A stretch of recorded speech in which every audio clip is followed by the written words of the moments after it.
ইন্নাল উলামা ওয়ারাসাতুল আম্বিয়া, হক্কানি আলেম হলো নায়েবে রাসূল, রাসূলের প্রতিনিধিত্ব যারা করতেছেন তাদের সোহবতে গেলে কি হবেন, আপনার ওই মুর্দা কলবটা তাদের উসিলা করে জিন্দা হয়ে যাবে। কন্যা সুবহানাল্লাহ। এই কলবটা কোন জায়গায়? কোন জায়গায়?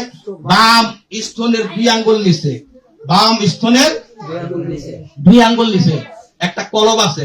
দেখবেন অনেক সময় কান দিলে ধপ ধপ ধপ আওয়াজ হয় কি হয় না? এটারে কো হৃৎপিণ্ড কয়, কেউ আবার হার্ট কয়, ভাই কি কয় না? হ্যাঁ, এই যে করতেছে গরি দেখতে যদি হয় বাসনা, চল্লা যাও গরুর কাছে, যে গরি তৈয়ার করে সে লুকাই গরির ভিতরে, লুকাই গরির ভিতরে। মেকার যদি হইতাম আমি গরির জুয়েল পাল্টাইতাম, জ্ঞান নয়ন খুলিয়া যাইতো, দেখতে পাইতাম চোখের সামনে মন আমার দেহ গরি, মন আমার দেহ গরি, সন্তান করি বানাইয়াছেন কোন মিস্তুরি, মন আমার দেহ গরি।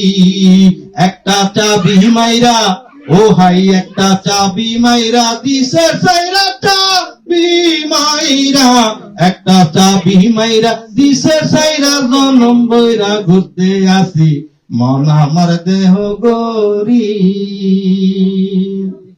মন আমার দেহ গরি। একটা চাবি মাইরা দিছে, জনম বইরা ঘুরতেছি, ব্যাটারি শেষ, গরি আর লড়বো না। অতএব এই স্তনের বাম স্তনের 2 আঙ্গুল নিচলে কি সেই মন আমার দেহ গরি নামক সেই কলবটা এখানে আছে, যেটা tick tick tick tick tick tick tick tick করতেছে। কথা ঠিক কিনা? 24টা ঘন্টা এটার যেদিন টিক টিক থেমে দেবো, সেদিন আমি আপনার থেমে যাবো, সাদা একটা মার্কিনের মাঝে চাইপা যাবো। কথা ঠিক কিনা? অতএব সেই কলবটাকে জাগ্রত করতে হবে। ওই কলবটার মাঝে কি হয়েছে, ওই যে ভদ্রলোক মনে আছে তো, ওই ভদ্রলোক এখানে এসে কি করতেছে, খামসা মেরে বয়ে রয়েছে, আপনাকে এটার মাঝে খালি ওয়াসওয়াসা দিতেছে। এই ভদ্রলোক কি করতে হইব, এই কলব থেকে দূর করতে হবে। কলবের মাঝে জং পড়ে গেছে, কি করছে, জং পড়ছে। এই কলব জং হয়ে গেছে। আপনার বাড়িতে যদি একটা স্টিলের লোহা অন্য কিছু জং ধরে কি করেন, কেরাসিন তেল তারপিন দিয়া এটা পরিষ্কার করেন কি করেন না? জামা কাপড় যদি ময়লা দিয়ে কি করেন, ডিটারজেন্ট পাউডার ব্যবহার করেন, এরপর 1947 সাবান ব্যবহার করেন কি করেন না?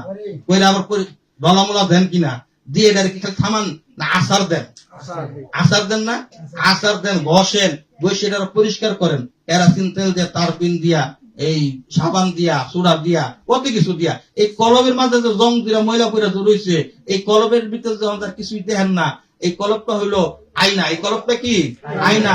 এখন এই আয়নার মাঝে হাদিস শরীফে আসছে, আয়নার মাঝে যদি একটা কালো দাগ পড়ে, এরপর যদি একটা কালো দাগ পড়ে, এইভাবে দাগ পড়তে পড়তে এই আয়নার মাঝে আর ময়না দেখা যায় না, ময়না দেখা যায়। ড্রেসিং টেবিলের আয়নার মাঝে আপনি কালো রং যদি করে দেন, তাহলে কি আয়নার মাঝে আর কোন কিছু দেখবেন? দেখবেন না। এই কলবের মাঝে আপনি কি করছে, রং পইরা ময়লা পইরা এটা অন্ধকার শূন্য হয়ে গেছে, এটার মাঝে এখন আর কোনো কিছু দেখা যায় না। তাহলে রংটা উড়াইতে হইবে কি হইব না? তাহলে কি লাগবো, তারপিন লাগবো কিনা, কেরাসিন লাগবো কিনা, থিনার লাগবো কিনা, এগুলা যে লাগবো, রং উঠার যে উপকরণ গুলো আছে সেগুলা দিলে এই রংটা উঠে যাইব।